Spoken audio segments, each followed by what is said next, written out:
বাংলা ১১৭৬ সালের ৭৬-এর মন্বন্তরে কত লোক প্রাণহানি ঘটে? এটা হচ্ছে ১ কোটি।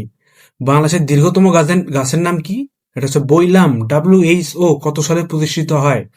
১৯৪৮ সালের ৭ই এপ্রিল। জাতীয় স্মৃতিসৌধের অন্য নাম কি? সম্মিলিত প্রয়াস। জাতীয় স্মৃতিসৌধের অন্য নাম হচ্ছে সম্মিলিত প্রয়াস। ডেড সি কোথায় অবস্থিত? ইসরায়েল ও জর্ডানের মধ্যে অবস্থিত ডেড সি। সবচেয়ে বেশি সালের সংশোধন হয় কোথায়? কোন আলোতে? এটা হচ্ছে লাল আলোতে। ফরাসি বিপ্লব কোন সালে অনুষ্ঠিত হয়? ১৭৮৯ সালে। উপমহাদেশের প্রথম মুসলিম মহিলা চিকিৎসক বিজ্ঞানীকে? ডাক্তার জোহরা বেগম কাজী। পৃথিবীতে কোন বস্তুর ওজন সবচেয়ে বেশি এবং কোথায়? এটা হলো মেরু মেরু অঞ্চলে। আইসি চিপ দিয়ে তৈরি প্রথম ডিজিটাল কম্পিউটারের নাম হচ্ছে অল্টায়ার 8800। সবচেয়ে শক্তিশালী সৌরচুল্লি তৈরি করেছে কোন দেশ? এটা হচ্ছে যুক্তরাষ্ট্র।